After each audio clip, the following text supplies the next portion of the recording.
Ola electric ಭಾರತದ electric ವಾಹನಗಳ ಕ್ರಾಂತಿಯ ಭರವಸೆಯ ಕಿರಣ. ವರ್ಷದ ಹಿಂದೆಯಷ್ಟೇ ಅಬ್ಬರದ ಎಂಟ್ರಿ ಕೊಟ್ಟು ಐಪಿಒ ಮೂಲಕ ಸಾವಿರಾರು ಕೋಟಿ ರೂಪಾಯಿಗಳ ಬಂಡವಾಳವನ್ನು ಆಕರ್ಷಿಸಿತು. ಆದರೆ ಕೇವಲ 7 ತಿಂಗಳಲ್ಲಿ ಐಪಿಒ ಪ್ರೈಸ್ಗಿಂತಲೂ ಬರೋಬ್ಬರಿ 42% ಕುಸಿತ ಕಂಡಿದೆ. ಓಲಾ ಎಲೆಕ್ಟ್ರಿಕ್ನ ಈ ತೀವ್ರ ಕುಸಿತಕ್ಕೆ ಕಾರಣಗಳೇನು, ಅದರ ಭವಿಷ್ಯ ಹೇಗಿರಬಹುದು ಮತ್ತು ನಿಮ್ಮಂತಹ ಸಣ್ಣ ಇನ್ವೆಸ್ಟರ್ಸ್ಗಳಿಗೆ ಇದರಿಂದ ಏನು ಪಾಠ ಎಂದು ಈ ವಿಡಿಯೋದಲ್ಲಿ ನೋಡುತ್ತಾ ಹೋಗೋಣ. ವೆಲ್ಕಮ್ ಟು ಫಿನ್ಬಿಸ್ ಕನ್ನಡ, ಫೈನಾನ್ಸ್ ಮತ್ತು ಬಿಸ್ನೆಸ್ ಇನ್ನು ಕನ್ನಡದಲ್ಲಿ. ಈ ರೀತಿಯ ಇಂಟ್ರೆಸ್ಟಿಂಗ್ ವಿಡಿಯೋಗಳಿಗಾಗಿ ದಯವಿಟ್ಟು ನಮ್ಮ ಚಾನೆಲ್ ಅನ್ನು ಲೈಕ್, ಶೇರ್ ಮತ್ತು ಸಬ್ಸ್ಕ್ರೈಬ್ ಮಾಡಿ. ಇದು ನಮ್ಮಂತಹ ಹೊಸ ಚಾನೆಲ್ಗಳಿಗೆ ಬಹಳ ಮುಖ್ಯ. 2017ರಲ್ಲಿ ಪ್ರಾರಂಭವಾದ ಓಲಾ ಎಲೆಕ್ಟ್ರಿಕ್ ಮುಂದೆ 2019ರಲ್ಲಿ ಅಮೆರಿಕದ ಪ್ರತಿಷ್ಠಿತ ಸಾಫ್ಟ್ ಬ್ಯಾಂಕ್ ಲೀಡರ್ಶಿಪ್ನಲ್ಲಿ $250 ಮಿಲಿಯನ್ ಅನ್ನು ರೈಸ್ ಮಾಡುವ ಮೂಲಕ ಯೂನಿಕಾರ್ನ್ ಸ್ಟೇಟಸ್ ಅನ್ನು ಪಡೆಯಿತು. ಆದರೆ ಕಂಪನಿಯ ಅದೃಷ್ಟ ಬದಲಿಸಿದ್ದು ಕೋವಿಡ್ ನಂತರ. ಆಗಿನ್ನು 2021-22ರ ಸಮಯ. ದೇಶದಲ್ಲಿ ಕೋವಿಡ್ ನಂತರ ಪರಿಸ್ಥಿತಿ ಸುಧಾರಿಸುತ್ತಿದ್ದರೆ ಮೊದಲ ಬಾರಿಗೆ ಪೆಟ್ರೋಲ್ ದರಗಳು ಮಾತ್ರ ಸೆಂಚುರಿ ಬಾರಿಸಲು ಪ್ರಾರಂಭಿಸಿತು. ಹೀಗೆ ಹೆಚ್ಚಿದ ಪೆಟ್ರೋಲ್ ದರ ಒಂದರ್ಥದಲ್ಲಿ ಓಲಾ ಎಲೆಕ್ಟ್ರಿಕ್ ಪಾಲಿಗೆ ದೊಡ್ಡ ಮಾರ್ಕೆಟ್ ಅನ್ನೇ ತೆರೆಯಿತು.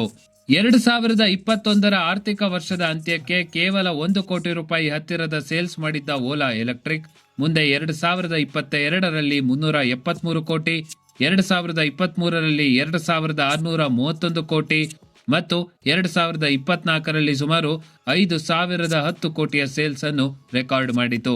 ಅಂದರೆ ಹಲವು ಅಡೆತಡೆಗಳ ನಡುವೆ ಈ ಕಂಪನಿ ನಿಜವಾಗಲೂ ಹೆಚ್ಚಿನ ಮಾರ್ಕೆಟ್ ಶೇರ್ ಅನ್ನು ಪಡೆಯುವಲ್ಲಿ ಯಶಸ್ವಿಯಾಯಿತು.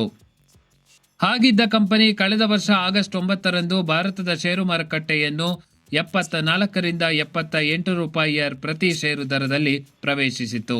ಹೀಗೆ ಮಾರ್ಕೆಟ್ ರೀಚ್ ಆದ ನಂತರ ಮುಂದಿನ ಕೆಲವು ದಿನಗಳಲ್ಲಿ ಷೇರಿನ ದರ ಸುಮಾರು 158 ರೂಪಾಯಿಯನ್ನು ಕೂಡ ತಲುಪಿತು. ಆದರೆ ಈಗ 43 ರೂಪಾಯಿಗೆ ಕುಸಿದಿದೆ. ಅಲ್ಲಿಗೆ ಆಲ್ ಟೈಮ್ ಹೈ ಪ್ರೈಸ್ ನಿಂದ ಸುಮಾರು 72% ಕುಸಿದಿದ್ದರೆ ಐಪಿಒ ಪ್ರೈಸ್ ನಿಂದ ಸುಮಾರು 45% ಕುಸಿತ ಕಂಡಿದೆ.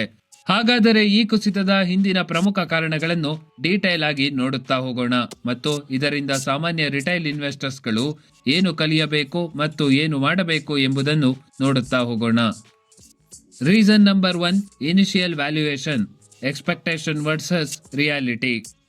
ಇಲ್ಲಿ ಗಮನಿಸಬೇಕಾದ ಒಂದು ಪ್ರಮುಖ ಅಂಶವೆಂದರೆ ಓಲಾ ಎಲೆಕ್ಟ್ರಿಕ್ ನಂತಹ ಅನೇಕ ಸ್ಟಾರ್ಟ್ಅಪ್ಗಳು ಮತ್ತು ಯೂನಿಕಾರ್ನ್ ಕಂಪನಿಗಳು ತಮ್ಮ ಐಪಿಒಗೆ ಮುನ್ನ ಮಾಧ್ಯಮಗಳಲ್ಲಿ ಮತ್ತು ಸಾಮಾಜಿಕ ಜಾಲತಾಣಗಳಲ್ಲಿ ಭಾರಿ ಪ್ರಚಾರವನ್ನು ಮಾಡಿ ಹೈಪ್ ಅನ್ನು ಕ್ರಿಯೇಟ್ ಮಾಡುತ್ತವೆ.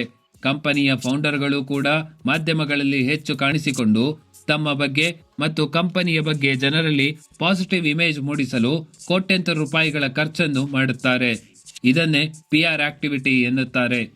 ಇದರ ಮುಖ್ಯ ಉದ್ದೇಶ ಕಂಪನಿಯ ಷೇರುಗಳಿಗೆ ಹೆಚ್ಚಿನ ವ್ಯಾಲ್ಯೂಯೇಷನ್ ಸಿಗುವಂತೆ ಮಾಡಿ ಬಹಳ ಮೊದಲೇ ಕಂಪನಿಯಲ್ಲಿ ಹೂಡಿಕೆ ಮಾಡಿರುವ ಹೂಡಿಕೆದಾರರಿಗೂ ಮತ್ತು ಫೌಂಡರ್ಗಳಿಗೂ ಉತ್ತಮ ಬೆಲೆಗೆ ತಮ್ಮ ಷೇರುಗಳನ್ನು ಮಾರಿಕೊಳ್ಳಲು ಅವಕಾಶ ಸಿಗಲಿ ಎಂದು.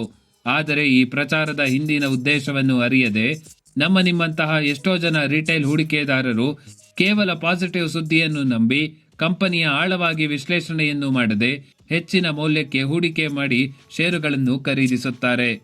ಇದಕ್ಕೆ ಉದಾಹರಣೆ ಬೇಕಾದರೆ 2008ರಲ್ಲಿ ಅನಿಲ್ ಅಂಬಾನಿ ಒಡೆತನದ ರಿಲಯನ್ಸ್ ಪವರ್ ಇರಬಹುದು, ಅಥವಾ 2021ರಲ್ಲಿ ಮಾರುಕಟ್ಟೆ ಪ್ರವೇಶಿಸಿದ ಪೇಟಿಎಂ ಇರಬಹುದು. ಇಂತಹ ಬಹುತೇಕ ಸಂದರ್ಭಗಳಲ್ಲಿ ಸಿಕ್ಕಿ ಹಾಕಿಕೊಂಡು ಮತ್ತು ನಷ್ಟ ಅನುಭವಿಸಿದ್ದು ರಿಟೈಲ್ ಹೂಡಿಕೆದಾರರೇ ಹೊರತು ಕಂಪನಿಯ ಫೌಂಡರ್ಗಳಲ್ಲ. ಇನ್ನು ಎರಡನೇ ಪ್ರಮುಖ ಕಾರಣವನ್ನು ನೋಡೋದಾದರೆ ಓಲಾ ಎಲೆಕ್ಟ್ರಿಕ್ ಇನ್ನೂ ಕೂಡ ನಷ್ಟದಿಂದ ಮೇಲೆ ಬರುತ್ತಿಲ್ಲ. ಹೌದು, ಒಂದು ಕಡೆ ಮಾರಾಟ ಹೆಚ್ಚಾಗಿದೆ ಎಂದು ಪಿಆರ್ ಮೂಲಕ ಭಾರಿ ಪ್ರಚಾರ ಮಾಡಲಾಗಿತ್ತಾದರೂ ಕೂಡ ಕಂಪನಿಯು ಲಾಭದ ಕಡೆ ಯಾರೂ ಗಮನವೇ ಕೊಡಲಿಲ್ಲ. ಯಾವುದೇ ಕಂಪನಿ ಎಷ್ಟೇ ದೊಡ್ಡದಾಗಿರಲಿ ಅಥವಾ ಅದರ ಫೌಂಡರ್ಗಳು ಎಷ್ಟೇ ಫೇಮಸ್ ಇರಲಿ, ಕಂಪನಿಯ ದೀರ್ಘಾವಧಿಯ ಭವಿಷ್ಯ ನಿಂತಿರುವುದು ಪ್ರಾಫಿಟ್ ಮೇಲೆ ಮಾತ್ರ. ಸರಳವಾಗಿ ಹೇಳಬೇಕೆಂದರೆ ಒಂದು ಕಂಪನಿ ತನ್ನ ಒಟ್ಟಾರೆ ವ್ಯವಹಾರದಲ್ಲಿ ಕನಿಷ್ಠ 1 ರೂಪಾಯಿಯನ್ನಾದರೂ ಕೂಡ ಲಾಭ ಗಳಿಸಲೇಬೇಕು. ಇಲ್ಲದಿದ್ದಲ್ಲಿ ಬಹಳ ವೇಗವಾಗಿ ದಿವಾಳಿಯಾಗುವ ಸ್ಥಿತಿ ತಲುಪುತ್ತದೆ. ಆದರೆ ಇಲ್ಲಿ ಓಲಾ ಎಲೆಕ್ಟ್ರಿಕ್ ಮಾತ್ರ ಇಂದಿಗೂ ನಷ್ಟದಲ್ಲೇ ಮುಳುಗಿರುವುದು ಷೇರುದಾರರಿಗೆ ಚಿಂತೆಯ ವಿಷಯವಾಗಿದೆ. ಇನ್ನು ಬ್ಯಾಲೆನ್ಸ್ ಶೀಟ್ ಲೆಕ್ಕಾಚಾರಗಳನ್ನು ನೋಡೋದಾದರೆ ಆರ್ಥಿಕ ವರ್ಷ 2023ರಲ್ಲಿ ಸುಮಾರು 1472 ಕೋಟಿ ರೂಪಾಯಿ ನಷ್ಟ ಅನುಭವಿಸಿದ್ದ ಕಂಪನಿ ಮುಂದೆ 2024ರಲ್ಲಿ 1,584 ಕೋಟಿ ರೂಪಾಯಿಗಳ ನಷ್ಟ ಮತ್ತು 2025ರಲ್ಲಿ 2,276 ಕೋಟಿ ರೂಪಾಯಿಯ ನಷ್ಟವನ್ನು ಅನುಭವಿಸಿದೆ. ಅಂದರೆ ಸುಮಾರು 4,500 ಕೋಟಿ ರೂಪಾಯಿಗಳ ಮಾರಾಟ ಮಾಡಲು ಕಂಪನಿ 6,200 ಕೋಟಿ ರೂಪಾಯಿಗಳನ್ನು ಖರ್ಚು ಮಾಡಿದಂತಾಗಿದೆ. ಇದು ಕಂಪನಿಯ ಲೆಕ್ಕಾಚಾರವನ್ನೇ ತಲೆಕೆಳಗೆ ಮಾಡುತ್ತಿದೆ. ಮತ್ತು ಸದ್ಯ ಉಂಟಾಗುತ್ತಿರುವ ನಷ್ಟದ ಬಗ್ಗೆ ಕಂಪನಿಯಾಗಲಿ ಅಥವಾ ಫೌಂಡರ್ಗಳಾಗಲಿ ಮುಂದಿನ ದಿನಗಳಲ್ಲಿ ಹೇಗೆ ಲಾಭ ಗಳಿಸಲು ಸಾಧ್ಯ ಎಂಬುದರ ಬಗ್ಗೆ ಯಾವುದೇ ಸ್ಪಷ್ಟ ಲೆಕ್ಕಾಚಾರ ಮತ್ತು ಯೋಜನೆಗಳನ್ನು ನೀಡುತ್ತಿಲ್ಲ. ಸಾಮಾನ್ಯವಾಗಿ ಹೊಸ ಬ್ರ್ಯಾಂಡ್ಗಳು ಅಥವಾ ಕಂಪನಿಗಳು ಮಾರುಕಟ್ಟೆಯಲ್ಲಿ ತಮ್ಮ ಹೆಸರು ಮಾಡಲು ಆರಂಭದಲ್ಲಿ ಒಂದಷ್ಟು ನಷ್ಟವನ್ನು ಅನುಭವಿಸುವುದು ಸಹಜ. ಇದಕ್ಕೆ ನೀವು ಉಪಯೋಗಿಸುವ ಜಿಯೋ ಕೂಡ ಒಂದು ಉತ್ತಮ ಉದಾಹರಣೆ. ಆದರೆ ಒಮ್ಮೆ ಮಾರುಕಟ್ಟೆಯಲ್ಲಿ ಹೆಸರು ಮಾಡಿದ ಮೇಲೆ ಕಂಪನಿಗಳು ಲಾಭದ ಕಡೆಗೆ ಗಮನ ಹರಿಸುತ್ತವೆ. ಆದರೆ ಸದ್ಯಕ್ಕೆ ಓಲಾ ಎಲೆಕ್ಟ್ರಿಕ್ಗೆ ಮುಂದಿನ ದಿನಗಳಲ್ಲಿ ಹೇಗೆ ಲಾಭದಾಯಕವಾಗುತ್ತದೆ ಎಂಬ ಬಗ್ಗೆ ಯಾವುದೇ ಸ್ಪಷ್ಟ ಯೋಜನೆಯನ್ನು ಇನ್ವೆಸ್ಟರ್ಸ್ಗಳ ಮುಂದೆ ಇಡುತ್ತಿಲ್ಲ. ವಾಹನದ ಬೆಲೆ ಹೆಚ್ಚಿಸಿದರೆ ಸಾಕು ಎಂದು ನೀವು ಹೇಳಬಹುದು, ಆದರೆ ಅದು ಅಷ್ಟು ಸುಲಭವಿಲ್ಲ. ಯಾಕೆಂದರೆ ಅದೇ ನಮ್ಮ ಮೂರನೆಯ ಕಾರಣ, ತೀವ್ರ ಸ್ಪರ್ಧೆ ಅಥವಾ ಓವರ್ ಕಾಂಪಿಟೇಷನ್. ಓಲಾ ರೀತಿಯ ಎಲೆಕ್ಟ್ರಿಕ್ ಟೂ ವೀಲರ್ ವಿಭಾಗದಲ್ಲಿ ಕೆಲಸ ಮಾಡುತ್ತಿರುವ ಅಥೇರ್ ಎನರ್ಜಿ ಸೇರಿದಂತೆ ಹಲವು ಸ್ಟಾರ್ಟ್ಅಪ್ಗಳು ಈಗಾಗಲೇ ಮಾರುಕಟ್ಟೆಯಲ್ಲಿವೆ.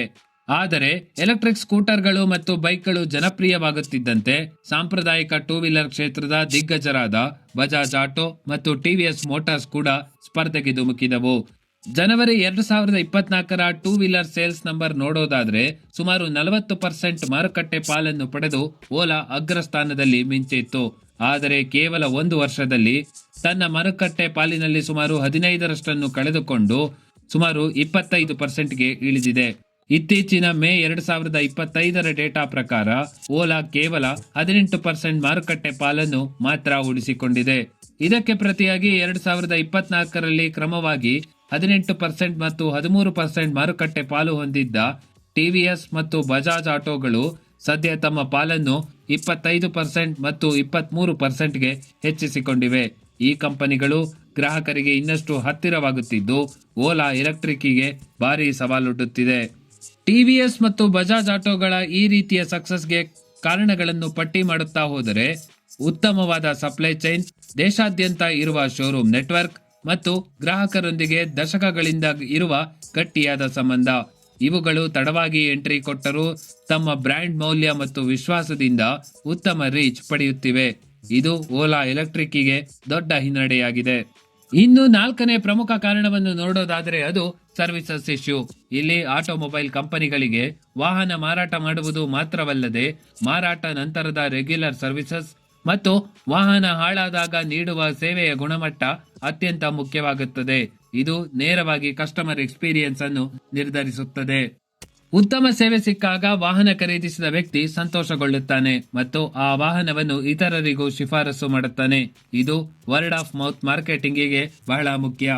ಆದರೆ ಇತ್ತೀಚಿನ ದಿನಗಳಲ್ಲಿ ಸಾಮಾಜಿಕ ಜಾಲತಾಣಗಳು ಸೇರಿದಂತೆ ಎಲ್ಲೆಡೆ ಓಲಾ ಎಲೆಕ್ಟ್ರಿಕ್ನ ಕಳಪೆ ಸೇವೆಗಳ ಬಗ್ಗೆ ವ್ಯಾಪಕ ಪ್ರಚಾರ ಪಡೆದಿರುವ ಕಾರಣಕ್ಕೆ ಪ್ರಸ್ತುತ ಓಲಾ ವಾಹನಗಳನ್ನು ಖರೀದಿಸಲು ಜನರು ಹಿಂದೇಟು ಹಾಕುತ್ತಿದ್ದಾರೆ. ಹೀಗೆ ಓಲಾ ಎಲೆಕ್ಟ್ರಿಕ್ ಭಾರತದ ಎಲೆಕ್ಟ್ರಿಕ್ ವಾಹನದ ಮಾರುಕಟ್ಟೆಯಲ್ಲಿ ಒಂದು ಪ್ರಮುಖ ಕಂಪನಿಯಾಗಿ ಗುರುತಿಸಿಕೊಂಡಿದ್ದರೂ ಇತ್ತೀಚಿನ ದಿನಗಳಲ್ಲಿ ಹಲವು ಸವಾಲುಗಳನ್ನು ಎದುರಿಸುತ್ತಿದೆ.